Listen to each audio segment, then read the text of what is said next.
What's going down, everybody? Saris here. Hope you guys are rocking out, not only just in the gaming world, but also in your real lives as well. Hope you had an awesome Halloween, and most importantly, that you're gearing up for a great holiday season. Whatever you celebrate, doesn't matter as long as the good times keep rolling. Got a real special treat, everybody. We're playing with Grave Rose. You know him in many of my videos. He's an awesome kiter. He's a great clutcher, and overall, he's a great friend as well. And he's also a musician, man, and he's even a mapper. I know there's a lot of stuff that he does. He's a jack of all trades, but what better than to have him with us today? We also have Kimiko, and honestly, guys, I haven't played with Kimiko in, I'd say, I think it might be over a year. It's been a long time. It was a real special treat. We actually just saw each other by fluke, dude. You know, because all the games that I join are 99.9% on public games, and you know, honestly, just so much fun playing with random teams. But sure enough, I saw her name, I recognized it, I'm like, oh my god, Kimiko. You know, and Kimiko is a player that I actually ended up playing with Francis. You know, that beast sharpshooter I was talking about, who taught me how to play like the M14 sharpshooter? Yeah, that's the guy that I used to rock out with Black Wonton, all my good friends right there. So it brought back a lot of nostalgia, a lot of good times, and it was really great to be gaming with her again. So it was a really good treat, and hopefully by the time this video is done, like I said, you'll have some ideas of how to play a medic. But it's really great to have a functional team like this. Now, provided Hillbilly Horrors, the brand new Hell on Earth map for the October, you know, horror fest update. Is really cool, and in my opinion, I've never seen any map like this. I mean, you look around you and there is just ooze and goo and all sorts of nasty stuff, and the entire map is like glowing green, but in like a dusk and a very ominous setting. And in the background you can see like the Horizon plant. I think it's actually Foundry, which is really cool, because these tripwire like map makers, they really put a lot of love and detail. And I think in many respects, even if you go past this wooded area, I wonder if you would actually eventually get to the mountain highway pass that they actually ended up making a long time ago. And there's even like a farmland. I see like a little bit of like a windmill and a sawmill, and it looks really cool. But regardless, guys, I'm really enjoying this map. I think it's a lot of fun. And playing a medic on this is a real challenge, okay? You have to be on your toes. The most important thing that you're going to notice is that I'm rocking 2 medic weapons. And the 2 medic weapons that I'm choosing happen to be the lightest. They only cost about 3 blocks, okay? Now, I would be rocking the M14, but this was kind of like a on-the-fly sort of switch that I made just because I went ahead and felt out. It just felt like we had a little bit too much damage happening on the team. So I said, you know what, I'm just going to switch out to medic. We'll see how it goes.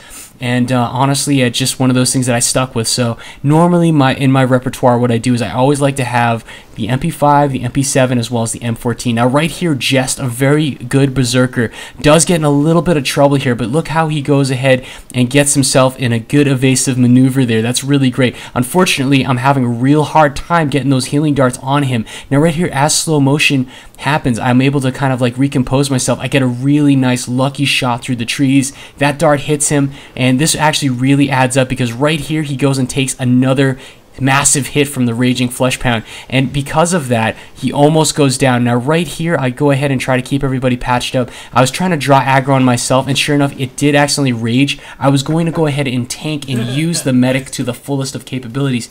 Notice I have 78 armor here. That would have been able to take a beating, and honestly I probably wouldn't have had that much damage. I can't tell you the exact amount of damage he'll give to you, like in terms of like the Fleshpound when fully raged, but all I do know is that you can sustain a ton of hits, whereas your other teammates who are more squishy would either die instantly or get taken down to a critical level. And that's one of those things that you have to kind of step in and decide. If you see there's a raging Scrake, the guy with the chainsaw, whatever, you know, or just a situation where you have to draw aggro to yourself, step in the way of that big creature, go full auto, draw the aggro, and buy your team some time. If you have a support that has the hunting shotgun or a berserker that's capable of stunning, you're going to do a great job. Now right here, did you see how I drew the aggro to be able to allow that berserker to get the backstab in? That's what I'm talking about. That's the type of teamwork you really want to be able to think about. Now right there, you always want to go ahead and monitor the health of your teammates in this type of map, it's really, really crazy, and things can go bad very quickly. As you notice in Hell on Earth, it happens all the time. And, you know, although you're not going to get one perfect formula, the most important thing you want to do is definitely make sure that you are kind of like being sort of OCD about the health bars.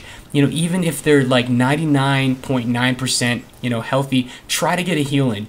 The reason why is because, guys, I can't tell you how many times I've had a player that came so close, inches within dying at 1 HP, because they had, you know, that 1 extra HP. They ended up surviving like a siren attack. I know it's totally fluky, but honestly, in Hell on Earth, you just want to go ahead and set yourself up for as many opportunities as possible while minimizing the risk. Now, as we pass over the goop here, you can see that we finally have a little bit of dead time. Now, in this time right here, you're going to notice that we don't have a whole lot of stuff coming at us. It's a great time to be able to breathe, get yourself back, because, you know, you'll find yourself in situations where sometimes your heart rate will be beating a little faster than it normally does, because there's a lot of stuff coming at you. And if you're anything like a medic, you really know that your teammates are really counting on you to be able to land your healing darts to heal them and keep them patched up. So it's really important to do your very best and just let your team know that you're there for them, that you're going to help them out, and they're going to keep them patched up and keep them alive, because again, guys, that's what your role is, you know. And in many respects, even a medic, you know, if you have to die, you have to die. You know, you try to stay alive as much as possible, but you're really there to ensure that the people that are the force multipliers, like the true force multipliers, we're talking sharpshooters, berserkers, whoever can kill the big guys, you know, are going to be able to do just that. You know, that all they have to do is focus on that, or, you know, for the most part, you know, because again, there's small things that can get in the way. But you can see here, Kimiko, how quickly she took out the Scrake right there with that scythe. It's very, very, very important that you can cover for them and try to kill all the things around them when they go and commit themselves to doing those Scrake speed kills with either, you know, an axe or a melee weapon, whatever they use, you know. And I would normally be using the M14 like I told you, but, you know, again, it was kind of a last-minute decision to go medic, and I didn't have the money, you know, to buy an off-perk M14, and, you know, nobody on my team was a sharpshooter at this point. So it kind of like it was one of those decisions I made, and I'm like, you know, it's really not that big of a deal, because these guys are doing such a good job at killing everything. You can see just how fast we cleared everything out. Now, we do have a lot of husks. On Hell on Earth, these guys are really dangerous. So you're going to notice that a lot of my teammates do get hit by the husk fireballs, but that's okay, because honestly, like with my healing, as soon as I see a fireball in transit and it looks like it's about to hit, I go ahead and send healing darts their way. You know, and it's sometimes really important to try to time your heals, so as soon as they get a little bit of damage, you already have a healing dart that's going to be kind of giving them that regen effect, which is, I call it regen, whatever you want to call it, but regardless, it's a little bit of health over time.